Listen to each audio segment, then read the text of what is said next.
Today, I'll be reading the Gospel of John, chapter 13, verses 31 to 38.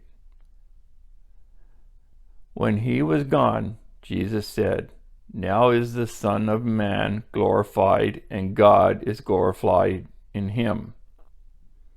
If God is glorified in him, God will glorify the Son in himself, and will glorify him at once. My children, I will be with you only a little longer. You will look for me, and just as I told the Jews, so I tell you now, where I am going, you cannot come. A new command I give you, love one another as I have loved you. So you must love one another. By this all men will know that you are my disciples, if you love one another." Simon Peter asked him, "Lord, where are you going?" Jesus replied, "Where I am going, you cannot follow now, but you will follow later." Peter asked, "Lord, why can't I follow you now? I will lay down my life for you."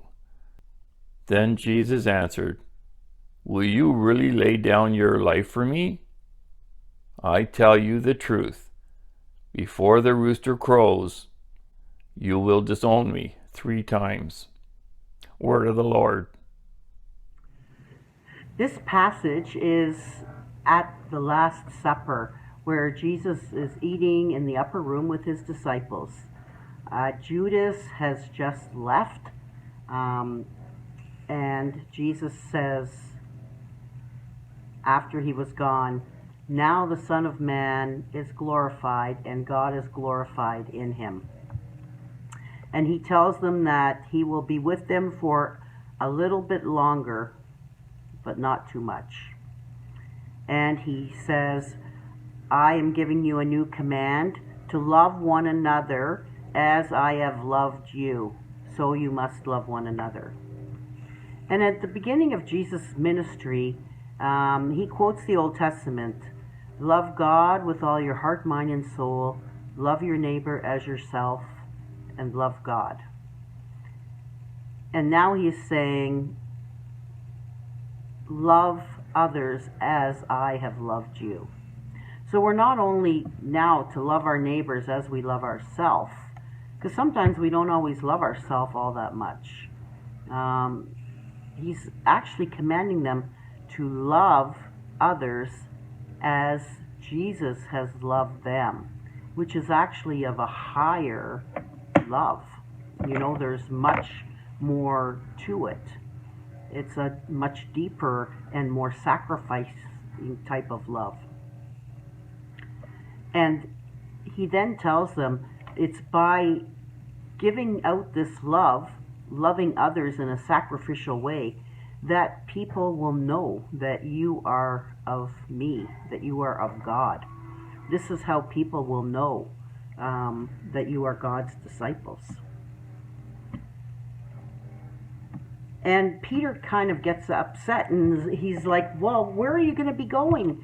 Why can't we come? I want to come with you." And Jesus says, where I'm going, you cannot follow me now, but you will follow later. Like, it's not your time yet. And Peter's like, "But Lord, why can't I come now? I'll lay my life down for you." And Jesus answers, "Will you really lay your life down for me? Very truly, I tell you, before the rooster crows, you will disown me 3 times. That must have been a hard thing for Peter to hear, because that certainly wasn't his intention.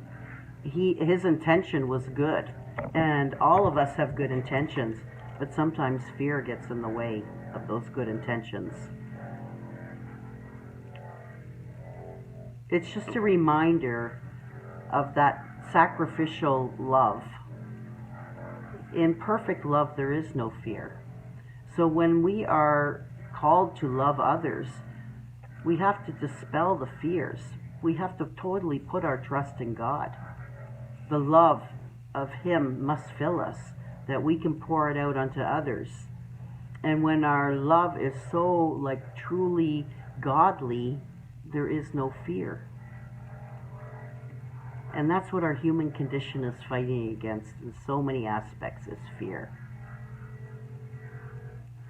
So let us just reflect on that and continue to pray that God can just dispel the fears so we can love one another the way He has loved us. Be blessed.